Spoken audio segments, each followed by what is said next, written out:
Hello again, and welcome to the second of our webinars today. I know some of you were with us this morning, and obviously those of you who weren't with us, a very warm welcome. Before we start, can I just draw your attention to the disclaimer that should be on your screens. I can see over at David's it is.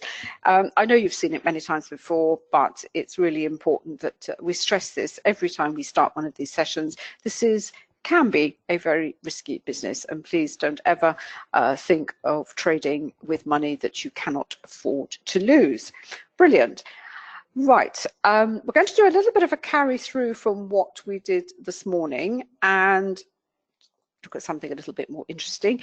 If this is the first time that you've joined us, basically with this series of webinars that David and I have put together, we're looking at what we call a chart structure, how we can identify where we are in the price cycle, and also looking at the price cycle, or if you like, sections of the price cycle through the prism of what we call the C states. So for example, are we looking at a trend? If we look over here to the left hand side of this schematic, you can see here that is very clearly a trend. That is a classical trend in the sense that price is moving higher, then it pulls back, and then it moves higher again. So you have a series of what we call higher highs and higher lows that are very, as I said, classical definition of a trend. And what we would call that trend, how we would describe the state of that trend is David and I have described it as a C state, in the sense that it is a trend without volatility. It may or may not have a lot of momentum, but we know that it's a very different type of price action that we can see at the top here, where we're actually in a period of distribution and a selling climax. And of course, not only do we have to look at the overall structure of the chart, if you like, the pattern of the chart, we then have a look at where we are in the price cycle for the chart. Then we look at, well, what sort of C state is that section of price action in? Is it in a trend? Is it in a congestion? Is it an uptrend, downtrend? And we also apply a volume price analysis to that. Now this is, if you like, how we're going to be looking at the charts.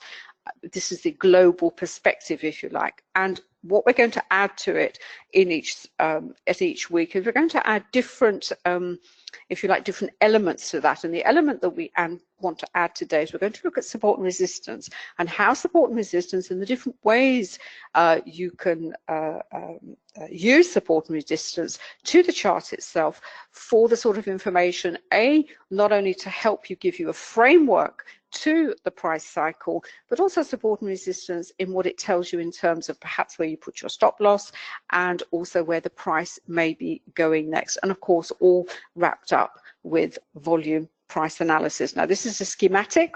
This is from our Forex program. It's one of the slides from one of the videos, because what the program does, it goes into this in huge detail. All of this is covered, if you like, in its basics in the books, in my books that are available on Amazon. I know some of you have bought them, and we carry that through in much more detail in the actual program itself. Now, I'm not going to go through what I've just said in any more detail than I have done so already, because if I could just bring up my slides here. What we've done with these sessions, we've actually recorded them.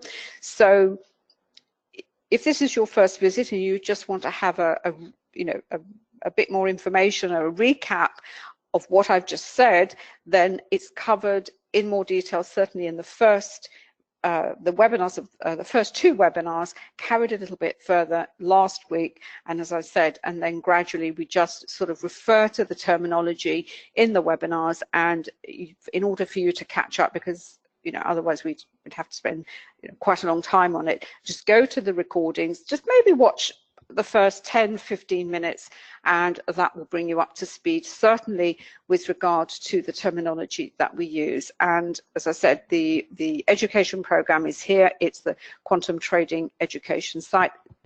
There's more information of what is included in the program of which that schematic is just a very, very, very, very tiny part. I'm just going to stop there and pass to David, because it's very unfair. I was hogged the microphone when we first started. I actually feel quite bad, so I will just pass over to David. Thanks, darling, and a very warm welcome to you wherever you are in the world. It's early afternoon for us. We've got 4 or 5 minutes till the US markets open, but wherever you are, a very warm welcome. Good to have you with us. Just a very quick overview for those of you who've not joined us before. Basically, the way we run these sessions, we use 2 primary platforms, MT4/MT5 and the NinjaTrader. Anna's got MT5, which you have up there, and I've got the NinjaTrader on my side. And one of the reasons we migrated all the trading indicators over to MT5 was simply because the MT5 platform is a true multi-asset platform. If you want to get into trading things other than Forex, if you want to move into index trading, for example, which is where Anna and I started 20 odd years ago in the futures market, if you want to get into trading commodities or indeed trading stocks, MT5 is a great place to start, because if you want to trade a full-blown futures contract, first of all, you need a futures broker. And secondly, the margin requirements are significant for all contracts, really starting from a few $1,000s and upwards. And that's just to trade one single futures contract. On the MT5 platform, it's nothing like that. So you have access to all these markets. You'll find pretty much all the indices. You'll find the Far East indices. You'll find the European indices. So you'll find the DAX. You'll have the FTSE. You'll have the Nikkei. You'll have maybe certainly one of the Australian indices. So you've got the indices you can trade. You'll find commodities. You'll find metals. You'll certainly find oil. You may find some soft commodities.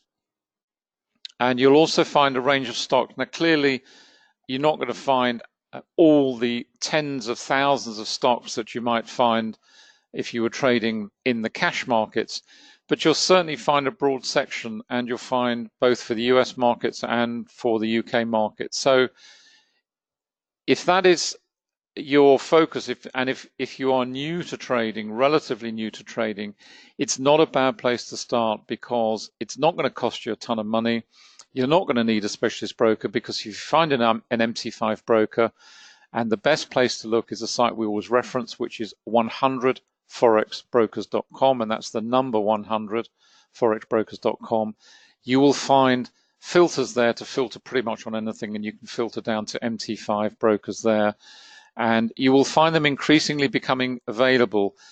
A couple of years ago, you wouldn't have found very many at all. Now you will, purely because MetaQuotes have put a huge amount of investment into MT5 to attract customers from the MT4 customer base. So you will find more and more brokers offering MT5 for lots of different reasons, not least of all because you have a much broader array of timeframes, and it's a multi-asset platform. NinjaTrader, completely different kettle of fish. You'll need a paid data feed, but it opens up the true markets, if you like, of futures on that particular platform, of course, stocks and commodities and everything else. I'm going to pass back to Anna, and we will get going. If you do have any questions, just drop them in the chat box. Happy to answer them there if they're short questions. If they're longer ones, we'll try and answer them on air for you. And just to carry through from what David says on the MT5 platform, this is the one I use for these sessions, and in fact I've got my scroll bar sort of 2/3 of the way down. You can go back up. You can see. I mean, it just goes on and on and on and on. I mean, obviously all the currency pairs, and as I said, this is the Australian cash market. That's the French index. That's is that the DAX, David? The German 30. I think that's the Greek, I think, of Hong Kong, and it on and on and on. So it's just a really good, nice platform for, as I said, retail traders to have access to these instruments and just practice, as I said, possibly without, well, definitely without having to pay exchange fees or data fees. So anyway, that's basically it. Now, I've actually starting with gold, because we're going to sort of focus more on support and resistance. Now, support and resistance can be added to your chart in a number of different ways. And the reason we do that is because it allows us to, as I said, to give the chart some kind of structure, just to almost if you like, a geometric shape to it. Now, what I have on this chart, I've actually got our own proprietary indicator here. And the reason we developed this indicator, because this market, regardless of what you trade, whether it's Forex or a commodity or a stock, there will be levels, there are price levels in every market and every instrument that have a sort of there are obviously levels where there's a lot of buying and selling. You'll have a buying climax and a selling climax, but there are also levels that have what David calls a psychological importance. And it's a level that, for whatever reason, traders and investors have this perception, rightly or wrongly, that when price reaches that level, it is either fair value, or it's a good opportunity to buy, or it's a good opportunity to sell. And nowhere is that better expressed than in gold and on the gold chart. I think, darling, have you got the NinjaTrader for gold as well there? Yeah, David's also going to look at it on the NinjaTrader as well. And for gold, the level that is always comes into play is the $1,200 per ounce level. And it's $1,200 there and thereabouts, because the other aspect of levels is, we have to allow them, they are precise, but you have to allow a little bit of give one way or another. And we can see here, now this is the 8-hour chart for gold. And the reason I've got the 8-hour chart is, firstly, I've got the option to have it on MT5. But obviously, gold trades on Globex, and then the physical market opens, and the deepest liquidity is going to be during the physical market. But you do get some nice moves in Globex as well. It's a very, very heavily traded commodity.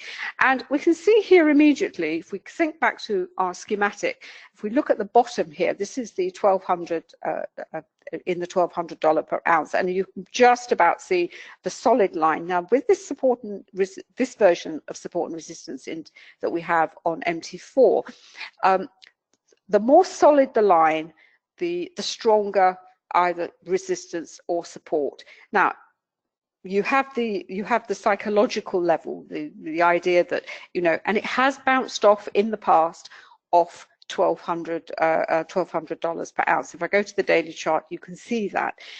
So we are, you will have traders and investors just jumping in purely on the fact that it is at $1,200 per ounce. And this support level, I know it's going to be a strong support, because the indicator tells me, because it is a solid line. So therefore, gold has been in a bearish trend. It's quite heavily bearish. But if it's going to carry on lower, then obviously that is a key level. What it also tells me is, where is the top? And I've got 12.20, 12.21. So it's actually trading within a $20 range. This is on the 8-hour chart. Now, for you as a trader, if you are forget you're being a gold bug and you're looking to buy, you just look to gold as you only look to take trades to the long side. And there are traders who do that. All they ever look at is, they just want to buy gold. They can't bear the thought that it is ever going to be bearish and it's going to sell off. You are now in a $20 range. What that actually means, what that tells you, is that if you are an out-and-out trader and you don't really, you don't really care, but you're just looking for a trading opportunity, but you're on a faster time, on a faster chart, that is going to dictate, first of all, what the price is range, what its range is at the moment. And also, I'll just expand that up and you can see a little bit better there. In these sessions, these are session times, these are not daily charts. If that candle there is very, very narrow, and you're in that sort of market condition, any trade that you're going to take is going to be Well, it's going to be tough because prices really just sort of be grinding along. First of all, it's in a congestion and it's in a $20 range, and it's going to be fairly tough, you know, to decide. It's basically going nowhere at the moment. So therefore, understanding what the chart is telling you in terms of its structure, in terms of the price cycle, in terms of its, whether it's in a trend, whether it's in a congestion, actually dictates the kind of tactic that is best going to work for that chart. So taking the chart, putting support and resistance on there so you know where these levels are will at least give you the answer to basically say, well, what is the best tactic for this chart at this particular moment? And is it a tactic that I actually like to trade? Do I like to trade when something is in congestion? Do I prefer something to be in a discernible trend? And you have to remember that most markets and instruments spend an awful lot longer in congestion than they do in trends. Now, when they're in a trend and they're in a congestion, they're in a wide congestion, assuming there's no volatility in that congestion, because one of the C states that we describe congestion, you can have congestion, you have no trend, i.e. congestion with no volatility, but you can also get congestion with a lot of volatility. So if you're swing trading, if you like, within that congestion and you have a lot of volatility, you are going to be whipsawed backwards and forwards. Now, does that suit you as a trader? And as a trader, what you also have to decide is, right, you say, well, actually, I know what I like to trade. I like to trade gold, fine. And this is the tactic I like to deploy on the chart. I like to see a trend. I like to take a reversal in gold, whether it's to the upside or the downside. Fine. So you have already defined for yourself the type of trading setup that you are looking to optimize, to take. But if you can't recognize when that trading setup is likely to deliver the result that you want, you are going to struggle. Now, as I said, this is a proprietary indicator for support and resistance, but you can use Fibonacci is a classic, you know, a definition of the important levels on a chart. These are all horizontal lines. You can use trend lines. We don't have trend lines. David and I don't use trend lines. On our other chart here, we also have what we call our VPOC, our volume point of control indicator, where we have price, time, and volume on the y-axis of the chart. So it really doesn't matter how you, if you like, define the levels on the chart, and bearing in mind that you also have the psychological levels, as long as you have something on your chart, whether you draw them manually or whether you have them on a you know, through some kind of proprietary indicator, that's what these lines will tell you. So that's what I wanted to say about the gold chart on MT5. I said I'd go back to the daily chart. Let me have a look here, and we can see her better. Here we are. This is the pause point at the 1200 price level, and of course, if it's going to go further, that's where it's got to go through that. And from a VPA perspective, this is the buying that we've, you know, there has been obviously some buying because price is going up. Now, I do appreciate it is August, so we have to look at volumes in the context of the summer. But, you know, looking at the buying volumes down there, is that sufficient for this to be a major reversal? Maybe it's a trading, it gives you a reverse. You have a trading opportunity based on a reversal trade, but you know, for a longer time, a longer term trade, possibly not, given, as I said, the very low volume down here. But I have to keep in mind that it is the summer as well, and it's what I said this morning. It's exactly the same kind of picture that we had on cable, and I said at the time, I said, you know, cable's been heavily bearish, and in fact it has had a bounce. And one of the reasons I said it was likely to have a bounce is because the buying underneath the up candles was not sufficient to drive that price higher. And I suppose with volume price analysis, that's what VPA does. That's what volume does. It helps you to authenticate what you are seeing on the chart after you've done the analysis of, what is the chart actually doing. And I'll just quickly have a look at, I don't know what there we are. And I said back here on 1200, we look back to the left of the chart. There we are. Let's see back here. There we are, 1200. You can see here, back here, move back, move back. There's obviously been a lot of congestion here, but it's bounced off back here in 2016. It bounced off there in 2015, and so on and so forth. So you can see that is an important level from a psychological perspective. But if it does go through there, where is it going next? Well, there's an awful lot of free space. This is the weekly chart, but the next significant level is certainly 1131. And we do have another indicator that we use also for support and resistance, and that's the Camarilla level, but I don't want to talk about that at the moment. I just want to pass over to David. Is that okay, darling? Can I move over to you? You ready? Lovely. If you've got any questions, just pop them in the chat box. I'll either answer them, answer directly, or maybe we'll save them for later on, before we finish. I'll change over. Is that okay, love?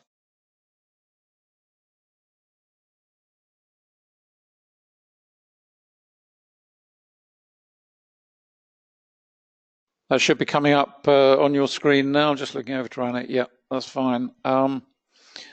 Just move my chat box out of the way a bit, if I can. Sorry. Did you answer David? Yeah, I've gone. I haven't answered the question, Dave. I just said hello to David, I think. Welcome, David. Hope the weather's good in Kimbolton. We've got rain down here, so... Harry and Bertie are stretched out. Yes, Harry, the dogs are stretched out. But sorry, for those of you who listen to us regularly, you'll know we have 2 dogs. They're very quiet at the moment, sleeping under the desk, so let's hope that continues. But if they do kick off, we normally switch off the audio and give you a break for their yapping for a few seconds. Just staying with gold and just picking up on the whole issue of support and resistance. The reason I've got this up, and if you're wondering why there is a slight difference in price between what Anna's got quoted on the MT5 and what I've got quoted here, is purely because if you look up in the top left here, this is GC 1218. In other words, this is the December contract for the futures contract for gold, the GC contract, which is the primary large contract. And what you will see quoted on your MT5 may well not reflect that particular contract, hence the reason that the price is a little bit different, but other than that, it's gold. So if you're trading on a price chart on MT5 and it's different to what the futures contract is, it doesn't matter. You're trading a price, and the same technical analysis will apply. The reason I wanted to put this up was because it does illustrate several facets of price action and support and resistance. And what I've got on here is a couple of indicators. I've got the volume point of control. This dashed yellow line here is associated with this volume histogram here. And what this does is it gives you an alternative view of support and resistance. Support and resistance, classically, technically, is based on price action. So where price action tests a level, either to the upside or downside, that is where support and resistance builds. The volume point of control looks at it from the perspective of volume, price, and time. In other words, taking volume and the distribution of volume according to the various price levels. So in other words, the longer that price action is in a congestion phase, then the density of volume increases in that region, and the greatest concentration of volume is around the volume point of control itself, this dashed yellow line. In other words, think of it as a seesaw, and when the price action is rotating around that point, the fulcrum of the market, if you will, then that is the point at which price agreement, if you like, is being met. So to use another analogy, a very simple analogy of a tug of war, both teams are equally matched, and the center line of that particular rope is not moving in favor of one side or the other particularly. In other words, there's not enough momentum in the market to drive the price away from the fulcrum, which is sitting on this chart at around 12.22 per ounce.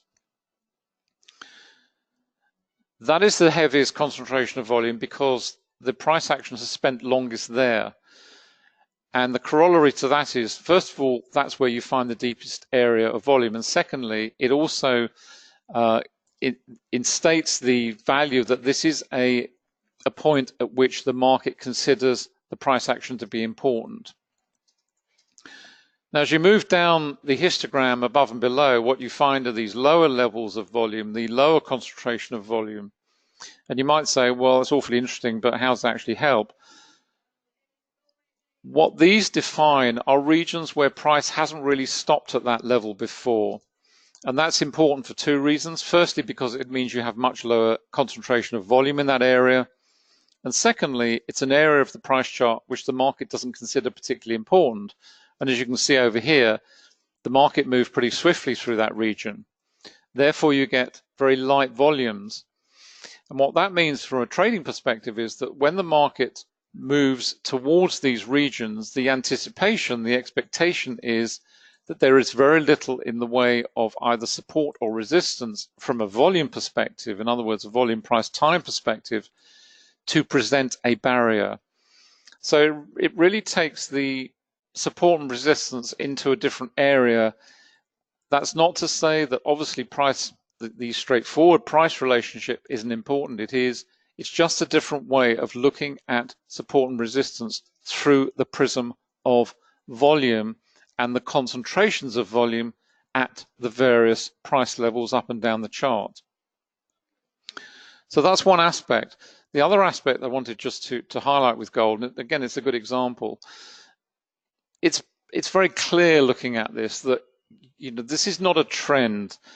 This is not a market if you're looking at anything other than an out-and-out scalping opportunity right down at the coalface, and there I'm talking ticks and maybe the 1 or 2 minute chart, something of that nature.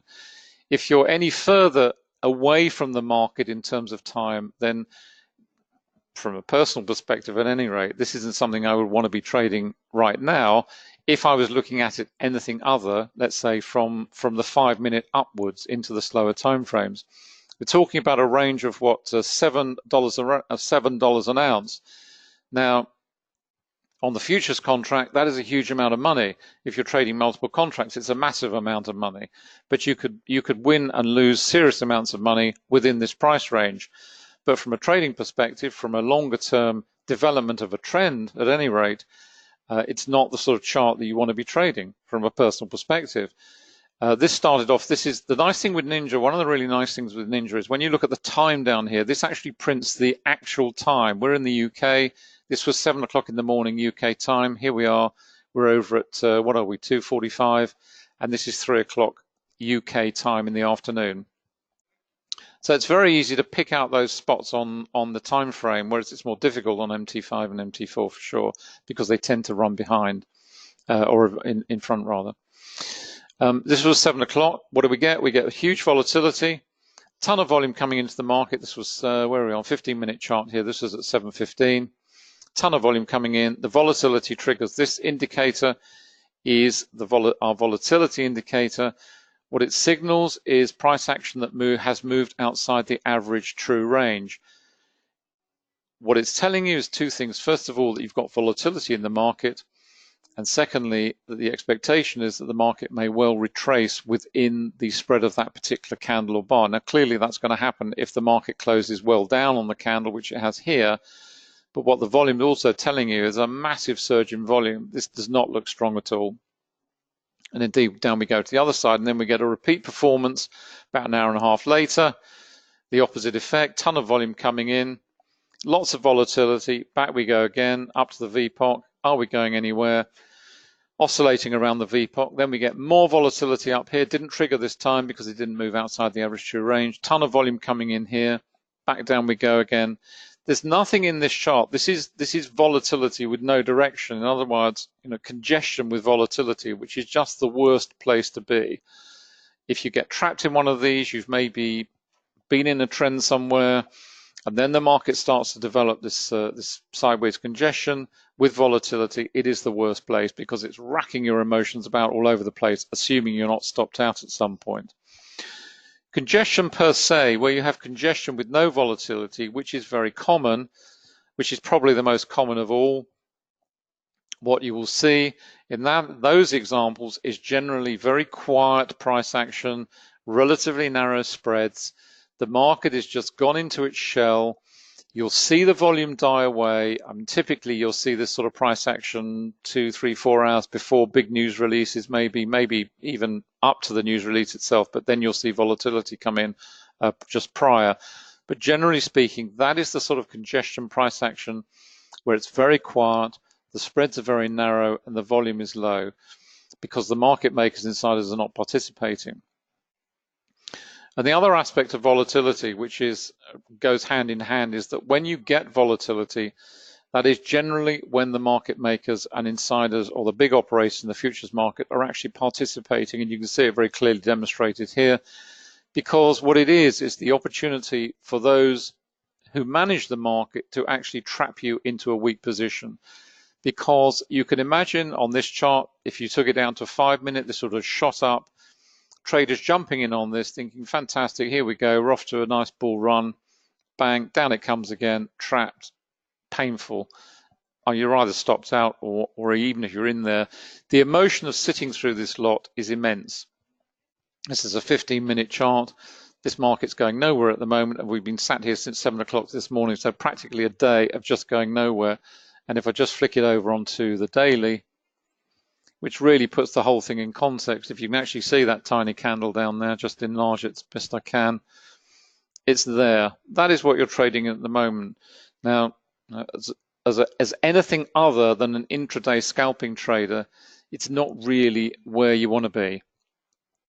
And that's the other benefit, the advantage of using multiple time frames. It always gives you that context of what you are trying to do, whether that's a scalping opportunity or not. It just gives you the context of, and it reminds you that you are trading in this tiny, tiny slither of price action right now, and the market is really not going anywhere particularly. Now, if you're trading a congestion, that's fine. If you've got some sort of option strategy that you're trading straddles or strangles or whatever it may be, that's fine. But generally speaking, we're looking for reversals, we're looking for breakouts, or we're looking for trend development or existing trends in place, typically speaking. This chart's also another great example of the breaking away from this is the volume point of control on the daily time frame. So you've got the yellow dash line here. It's sitting at a much higher level. And once the market starts to break away from that volume point of control, it'll either be to the upside or the downside. Then that is telling you that the market has now found momentum to move to a bullish sentiment, or in this case, a bearish sentiment.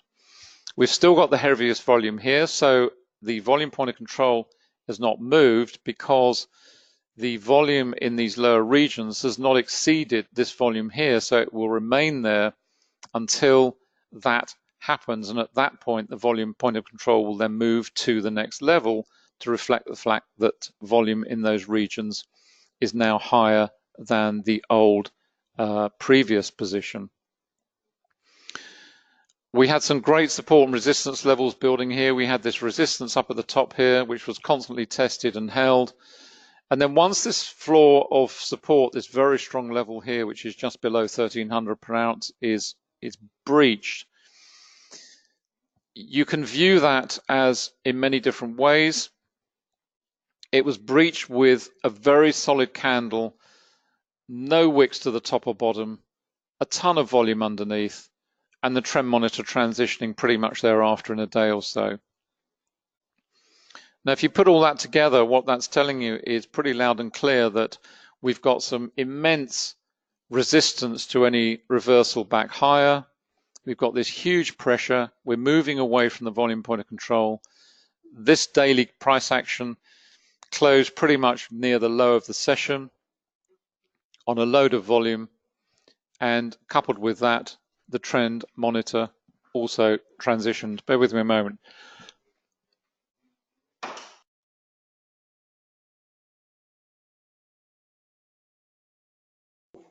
Apologies, I just had to take a drink, had a frog in my throat. At that point, the trend starts to develop. You can see the speed that the price action moves through these regions. These are much lower levels. These volume profiles here, these are low volume nodes, little activity. So the market hasn't paused there in the past. So why should it stop here at the moment? Because clearly it doesn't consider that level particularly important. And as a trader, what you're looking for all the time is these regions on the histogram to give you a heads up as to what may happen to the price action as it develops. And then down we go into the trend. And we've got another level here, which is pretty strong at 1240, which is also acting as potential resistance in the future. And we now like to be building a level of a platform of support in this region here. So let's just go back onto the 5-minute. As you can see, we're still oscillating around the VPOC. It hasn't really got any strong trend direction one way or the other. Let me just go off to have a look. Let's just see what's happening on the, this is the YM, just moved to the YM up here. This is the September contract. This is the E-mini contract for the Dow 30. And again, this is typically what you might see at the start of a session. This is the contract trading on Globex. And this is the huge volume surge we've now got coming in as the market opens. Again, you can see we've got volatility. We've just got sideways price action with volatility. Is it something I want to trade? No. I've absolutely no interest in trading this at the moment, because what I want to see is a nice steady trend, nice even price action. I don't want to be involved with volatility, and clearly we're not going anywhere at the moment. It's just whipsaw price action. Let's just go back to that's gold. See what's going on with gold. Okay, fine. That's the YM. And you have the same on the ES. Now, I pulled up one or two of the stocks that we've been keeping an eye on recently. This one is Facebook.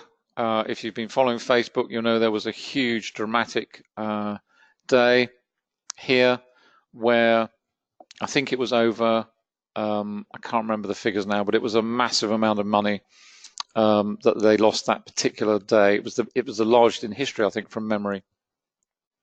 And we said at the time, we actually wrote a post, said, what you're expecting now, it's a classic opportunity for the market makers to get into this particular stock, a phase of congestion, and then you're like to see this price start to rise again, which is pretty much exactly what's happened. You can see all the levels down here. We've had a platform here which it was supported. We've now broken through this level here. There's a ton of volume on the day itself, and we're now starting to pick up. Now the trend monitor has not transitioned back to blue yet. We're still in bearish territory, but rest assured, that looks as though it's going to be ticking up. That's Apple. That's another one. This one's interesting. This is Caterpillar. I've got this on 5-minute. And again, you can see how the levels of support and resistance. This indicator is on the NinjaTrader. It's accumulation distribution. This is purely based on price action. It just looks at the price action and the number of times that a region has been tested either from the upside or from the downside. If the price action advances from the upside and it holds, then it's a strong level of support. If it approaches that level from the downside and tests it multiple times, then it's an area of resistance and it paints it red. So one is blue and one is red, and that's the reason for the different colors. But they obviously act as support and resistance independently of that analysis as well. You can see here, for example, how this held. This was tested, this held, then it was breached. Down to the next one, then it was desperately trying to get up through this level. Now we're struggling to get to this level at 140 spot 20. So it's really just to make the point that It really doesn't matter what chart you're looking at, and you could almost take, and this applies to really everything we talk about, from technical analysis, volume price analysis. It really doesn't matter what you're trading. It doesn't matter whether it's a stock, whether it's an index future, whether it's a commodity, whether it's in the cash market. Whatever it is makes absolutely no difference whatsoever. Price action is price action, volume price analysis is volume price analysis.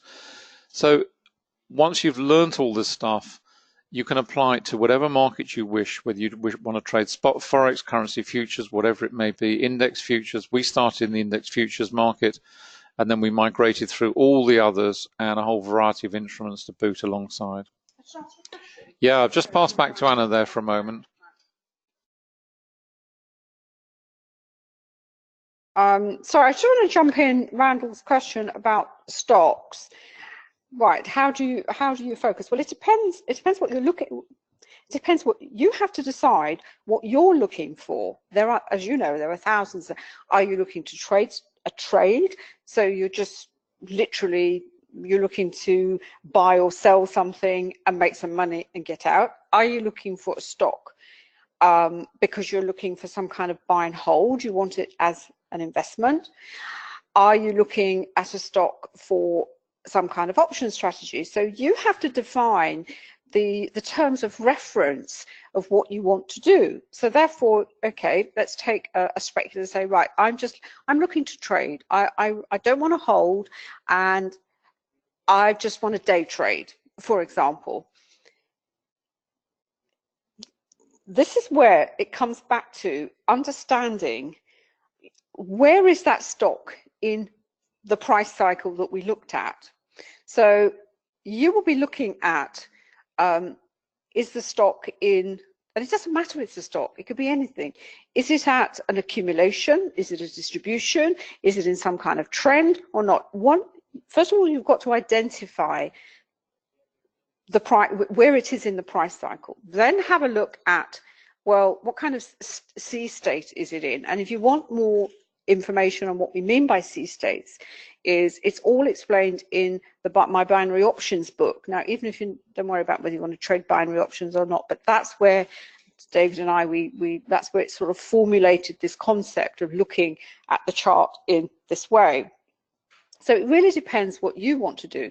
The question you're really asking is, how do I filter for what I'm looking for? And I have to tell you that back in the day when we were doing option strategies, I used to do it manually, because once I look at a chart and I can see this is in a congestion, this is in a this is, you know, possibly reaching a distribution, this is an accumulation, this is in a trend, you can just flick through. I just used to flick through my stocks, because I had a very specific brief. I was looking for stocks, this is for covered call writing, that were in a congestion phase. They were moving sideways with a mild bullish tone, if you like, because what I wanted, I actually held the stock. Sorry, I was looking to buy the stock. So I was looking for that stock, I would buy it, and then I would write a covered call, and I would get the premium. Because what I wanted was, I wanted the stock to continue in a congestion, perhaps moving up slightly, but I didn't want to have to, I didn't want the strike price to be hit, and you know, and I'd have to give my stock away, although I keep the premium. And then I would repeat the process the following month. So really, you have to decide what it is, you know, what you want to see on the chart, and what you want to see on the chart will be determined by what you actually want to do. And I don't know if David, do you want to add something to that as well? And this is where obviously, if you have indicators, proprietary ones or standard ones, you have to use a platform that possibly will allow you to do some kind of filtering on it, or you have to look for, you know, so I think TradeStation has something called Radar Screen, doesn't it, David? Yeah. And we're actually going to be, TradeStation is the next platform that we're going to be looking at, because Radar Screen on there is fantastic. It allows you to use indicators, because the indicators we've developed, you take the VPOC, the volume point of control, right? If a market or an instrument is at the VPOC, it's in congestion. If I'm looking for congestion, great. I don't have to bother with anything else. If I'm looking for some kind of reversal point, well, I'd be looking at one of our other indicators. Perhaps I'd be looking at the trend dots. If the trend dot, I've been waiting for a change of color of the trend dot, I might be looking at the trend monitor. We are going to cover this in more detail and actually give you some background, more background as to why we developed these indicators in the first place. They are there to support the whole volume price analysis methodology. Do you want to say something about the stocks, David? Yeah. Very briefly, just to reinforce what Anna was saying, and I know we were asked last week about the various charting packages where you can do filtering. The feeds we used to use a feed called 10.4, and the charting filtering systems we used a company either called ChartSmart or another one called ShareScope. But in terms of filtering the stocks themselves, we used to work on something like a 1% or 2% price action on the day. And then, as Anne said, we just used to flick through them. Literally, you can go through 10, 15, 20 charts very, very fast. Admittedly, there are thousands of them, but that's the way we used to do it because we were looking, as Anna said, we were looking at something very, very specific. So you can do it visually very quickly. Then you put those on a filter. Pretty quickly, you build up a watch list. And then your watch list, you're just filtering, and then you're going back to your watch list, and so on and so forth. The issue that I guess you need to decide for yourself is whether you believe you can actually day trade stocks intraday, or whether that is not something that works. Excuse me. There are a lot of arguments that say it doesn't work. I leave that to you. That's a decision only you can make. Just looking at this one, Caterpillar, it's just a nice example I've got up here. This is a little bit delayed. I haven't got the live feed on this at the moment. So if this is not exactly the cash price you're getting quoted, then that's the reason it's 5 or 10 minutes delayed. That's all. I need to upgrade it. But what you're seeing here is just the sideways price action. We've got volatility again. The market opened up with this big volatility spike. Hasn't gone anywhere. I mean, you're talking here about a range of what, 20 or 30 cents or so.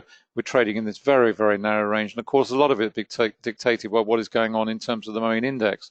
This is what's going on the equivalent index, the YF for the YM. That's not to say the NQ and the ES aren't going anywhere, but I had a quick flick around when Anna was talking, and don't think they're going anywhere particularly either. Where's the Y? Where's the I've got it on tick. Let's have a look at that. No, that's not going anywhere. That's the tick chart for the ES, going absolutely nowhere right now. And the same on the YM on the 5-minute chart. That's what it's doing, and it's no surprise, therefore, to see. Sorry about that. Therefore, to see Caterpillar doing exactly the same thing. That's not to say there won't be stocks which are moving. There may well be, but what this is doing is just constantly oscillating between these levels of support and resistance, very, very narrow. But it just makes the point. This is very strong resistance overhead and pretty strong support underneath. Now, once one of these is breached, and more importantly, once it's breached with associated volume and solid price action, that's the point at which you can then decide, do I want to trade this? Do I want to trade this as a potential reversal, whatever that reversal may be? Do I want to jump into this reversal early? Do I want to trade this as a breakout? Or do I want to wait until the trend starts to develop in a more consistent way, and I want to get into that position? And all of those carry a price, because if you want to trade reversals, then the cost of entry is that much higher, because you have to put more money on the table in terms of your protective stop loss, because it's got to be wider. And if you think about it, it just makes sense, because if you're jumping into a trend that's already moving, then you don't need to have such a wide stop loss protection, because you know the direction of travel, you've got a pretty good idea of what the price action is, and therefore you can adjust your stop loss accordingly. It can be that much tighter. When you're trading a reversal, and to some extent when you're trading a breakout, you have to allow more air and more scope for that position to breathe, because you have to allow for the fact that the trend has not started to develop yet, and therefore you may be subject to a pullback or reversal against that position, albeit the trend may develop thereafter, but you have to allow that position to breathe, and therefore you have to put more risk on the table. Now, risk and reward go hand in hand, because the more risk you lay out, then the more reward you will benefit from if you're right, because you've got into that position early. You've put more money on the table. The payoff for that is you get into the trend much early once it starts to develop. As you can see here, we're still sitting on this level here. It's just refusing to go through there, and we're not going through here for the time being, and just going back to the main index. That's the reason why there's no major direction in this market right now. We're just flip-flopping around, going absolutely nowhere. And whether you have this as a tick chart or a renko or a time chart, it'll all be doing the same sort of thing. So until there's some market direction, until Donald, bless him, sends us a tweet and bang, off we go to the market, or the volume picks up, or there's direction, that is what we're facing right now. Just going back, sorry. Sorry, could you just answer David's question? Yeah.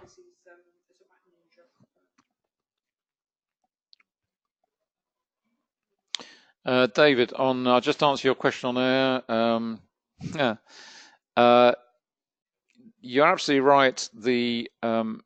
As a company, if you're not familiar with us as a company, what we do is, once you buy an indicator from us, that's it. You never pay us any more, so you get full support 365 days of the year, 7 days a week. But you also get all the upgrades, whether that's an indicator upgrade, and we're always upgrading them, but also a platform upgrade. And one of the biggest we've done, certainly in the last 18 months, was NinjaTrader 728. It was hugely complicated, and I have to say, fraught with problems for our development team.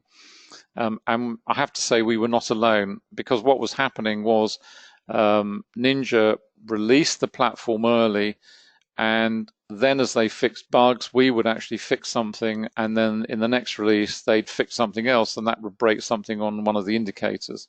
And that went on repeatedly. That was their decision. That's what they decided to do. With hindsight, what we could have done is wait until the platform had settled, but we took a decision to develop early so that our customers had access to NinjaTrader 8. Caused us more problems in the longer term, but there we are. That's the decision. Hindsight's a wonderful thing, but we didn't have it, so there we go. To answer your question, David, yes, it's pretty stable now. I would say we've ironed out pretty much all of the bugs. Having said that, Ninja rolled out version 14 a few days ago, and something else has cropped up, pretty minor, but that's what happens all the time. So it's there. It's entirely your choice. You can move from, as a customer, you have the choice of moving from MT4, MT5 to Ninja and any other platform we develop in the future. That choice is yours. There's no cost involved. You just have to drop the guys an email at help desk, and we'll help you sort through that. The only thing I would caveat is with this, is that there is a difference in price between the MT4.5 and NinjaTrader, not for any other reason other than the pricing is because we have the tick speedometer indicator, which is this one here on NinjaTrader, because NinjaTrader gives us the option to trade tick charts, which you can't do on MT4 or MT5. And that's down to the data feed, nothing else. It's purely down to the data feed, and so you can trade a tick chart, which looks horrible here on the ES on 144 tick. It's running a bit faster now, 610. I'll just up that to 610 ticks. Doesn't make a great deal of difference. Still in sideways. And that's the only difference really between it. But if you don't want the tick speedometer, then that's fine. It's not an issue. And you can just migrate all the other indicators across. And indeed, having said that, just to highlight these are the two indicators that we've now, just move that out the way that way. These are the two indicators that we've now ported over onto Ninja. These have literally been released this week. This is the renko indicator, which is the equivalent for MT4.5. As some of you will know, on NinjaTrader, renko is a standard charting option, whereas it's not on MetaQuotes, but it is on NinjaTrader. And what we've done here is we've actually taken it to another level, if you will, because we call it the renko optimizer, because up at the top here, or sorry, down at the bottom here, it says, please switch to a time chart to calculate best renko box size. We're on Euro Yen here, spot market, but This can be applied to anything you care to choose, indices, commodities, whatever, it doesn't matter. All we do is just click on whatever time frame. If we click on the 1 minute, what the indicator does is it then delivers down here. You can see the optimal box size for this particular market at this particular time of day, because what it's doing, I'll just click that, it says 24. What that 24 means is that it's going to create a renko chart based on 2.4. In other words, we're on pips here, so it's 2.4 pips. If we were on gold, it would be a few cents. If we were on oil, it'd be a few cents, dollars per barrel, etc., etc. Or if we were on an index, it would be a number of index points. It might come up as 4, 3, 5, whatever it may be, or decimal points thereof.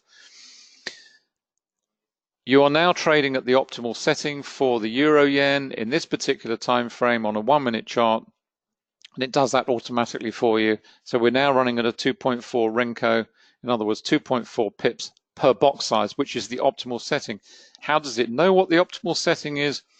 It's basically working backwards based on average true range on ATR. So it's looking at a range of price action. It's calculating what the optimal box size is based on that price action and delivering it to you at the flick of a button down here. And as I say, it'll apply to any chart, any time frame. So that's the renko. And then also we've now ported over the Camarilla. This is on gold. We're back to the GC contract. Just pull that over a little bit. There we go. Move the chat box down a bit. This is the Camarilla levels indicator for the renko, for NinjaTrader. This is on a 30-minute time frame, and this is laying out all the various levels up and down from the S6 through to the R6. There we go. And this is trading in this is the buffer zone between R1 and S1. And then as we move up and down these levels, excuse me, I'm just going to switch off for a moment again. Sorry about that. As we move up and down through the levels, you get these messages up here which tell you that the price action is approaching a potential region, maybe a potential breakout, maybe a potential long, potential short. You can switch these on and off. These are not EA signals. They're just advisory to help you understand how to use the various levels on the indicator. And what they're also very good at is not only giving you potential target regions once a move is developing. And again, this is another aspect of support and resistance, if you will. So they're giving you potential targets for where the price may stall. But in addition to that, they also give you levels whereby you can set your stop loss position as well. So it fulfills many different functions. It was basically born out of floor pivots and the floor traders. Many of those exchanges have now gone, but that's really where it was founded, and we've developed it a little bit further. Most of them you will see go to S4. We've also bolstered on the S5 and the S6, and as you'll see, you get all these different levels come up. Just go up to, let's go to the 5 minute on here. It's just analyzing the chart at them, and there we go. Possible short position now on the horizon. So it's giving you just a heads up, given where it's trading at the moment, what is the message that keep an eye out, that we're approaching this level or we're trading in this range, etc., etc. So those are the two new indicators. I'm glad. Thanks for asking the question, David. Much appreciated. And those are included. If you're a full package customer, then those are included as part and parcel. And it's another facet of the way we do business. If you invest in the full package, you never pay us for these indicators. So if you're a NinjaTrader customer, you've got the full package, you get these two for free. The same applies on the MT45 as well. And it's a nice move developing. And as you can see, the renko, we've got a couple of our own indicators on here. We've got the trend monitor here, keeping us in. We've got the trend dots, which work fantastically well with the renko. And we've also got the accumulation distribution, in other words, support and resistance on here as well, and the little pivots, which gives us a little heads up as when we're getting strength and weakness coming into the market. The trend dots will always transition first because they are close to the market. The trend monitor takes a more, I always describe it as a more considered view of the price action. It's been designed to keep you in, which is why we always say, if you're going to invest, please invest in the trend dots and the trend monitor together because they work hand in hand. The trend dots change first. They go to these gray colors. in transitional phase. It's very close to the market, as you can see. The trend monitor has only transitioned once here to darker red. It's gone back into bright red, and really that's what it's designed for. The two indicators in tandem. Here the trend dots you see starts to change to blue, and you think, oh gosh, is this market going to reverse against me? You know, I've got a nice position here. Is it going to reverse against me? The trend monitor hasn't flickered. It hasn't changed. It's just stayed solid red. Starts to transition a little bit here. Then the renko kicks down, and we're down off the net. And you can see the trend dots here have gone back into grey. Now we're back into red again. And we've got the trend line here as well. I'm just going to pass back to Anna.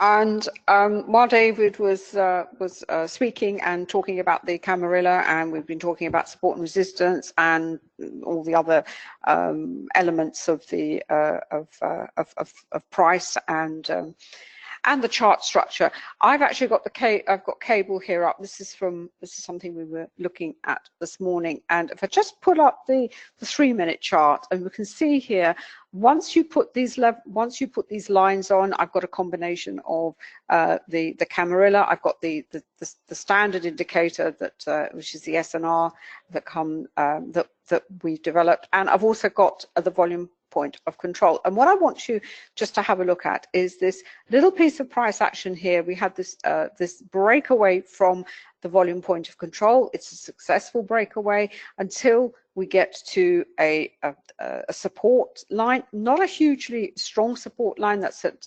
28.70, but it was around the time of the US Open. And I think there's a question that came up earlier.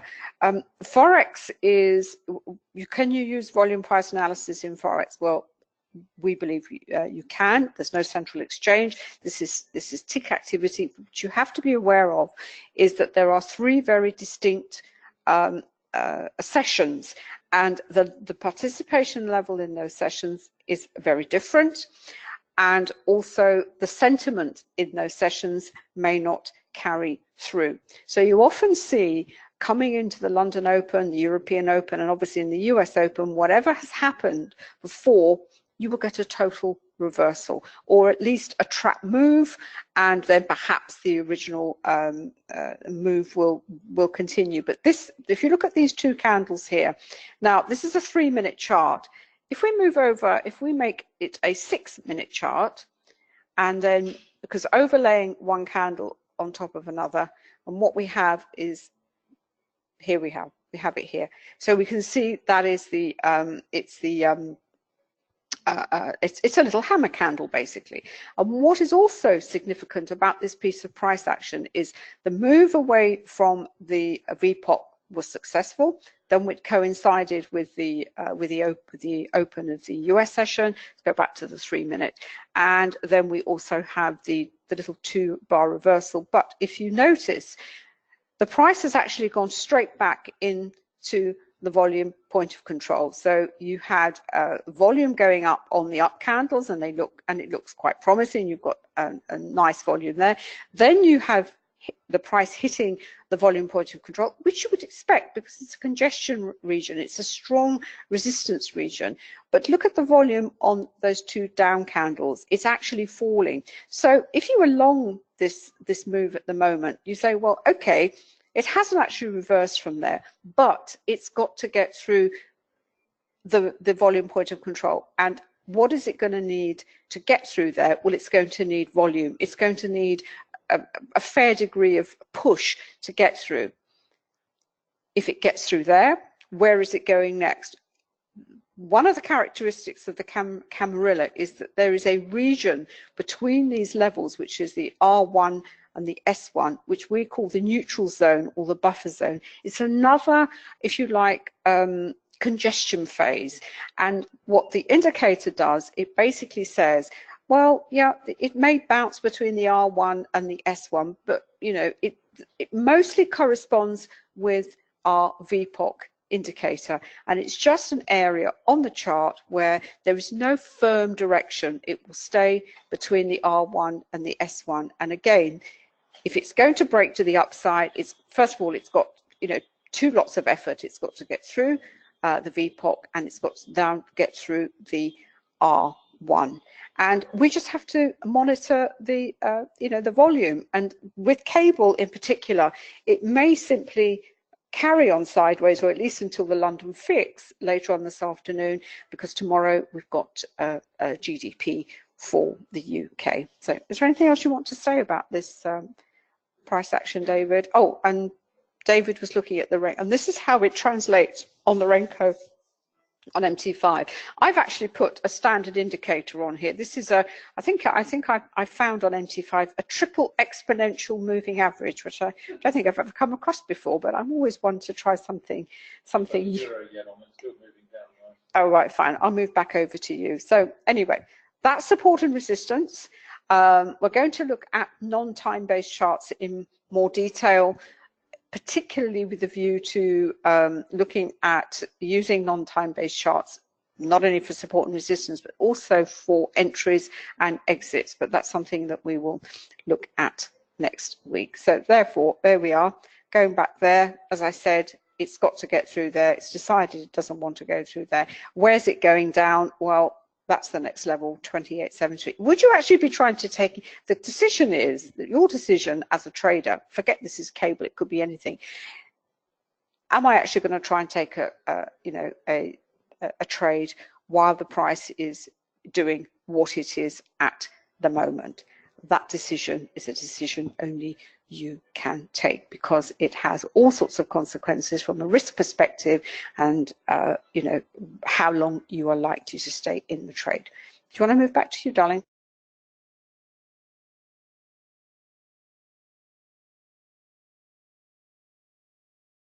Asked me to wrap up this afternoon. Oh, here we are. Rally sets a topside trend line. Oh, fine. Oh, there we are. You see, you heard it here first. Lovely. Let's just move on. Excuse me. The indicators, the proprietary indicators, obviously from quantumtrading.com. Says, as David has said, you can just buy one, a bundle, or the complete package. They're yours. You own them. You never pay us anymore. We have 24/7 support, 365 days of the year. All future upgrades, enhancements, everything is all yours and for free. And of course, if you buy one or a little bundle and you want to upgrade, you get the credit for what you have purchased. If you invest in the full packages, also, as David says, if we develop new ones, again, just added to your package. You don't actually have to pay us any more money. And if you want an extra set of indicators, we do actually offer a 50% discount on the second license. And finally, with the education program, this is primarily for Forex. There are modules on technical analysis, fundamental analysis, relational analysis, the mechanics of trading, and most important of all, probably the psychology of trading. But we are also looking to add a module for stocks, but that probably won't be ready until we have developed the indicators for TradeStation, because if it is for, it's probably going to be more for stock investing, David, and for options. Yeah. So having said that, you know, if you could say to me, well, I don't trade Forex, is there anything that is of, you know, that I could use in there? The answer is yes, because the technical analysis module is applicable. It doesn't matter what you're trading, but that's a decision that you would have to make. And it comes with a full set of indicators, either for MT45 and NinjaTrader. If you've got any more questions, you can drop me a line, anna@annacooling.com, or helpdesk@quantumtrading.com. I think we're going to do a little follow-up video of what we've been looking at, things we've said. I said this morning it was going to be cable, and I'll be doing that later on this afternoon. Very, very short, just to see what actually happened to the price action, perhaps moving into the London fix. But thank you so much for coming along today. It's been great having you here. I hope you've enjoyed it, and I hope you can come along next time, which is next Thursday for the London Open, and then we're back at this time. So enjoy the rest of the day's trading. Enjoy tomorrow, enjoy the weekend, and we'll catch you next time. Take care.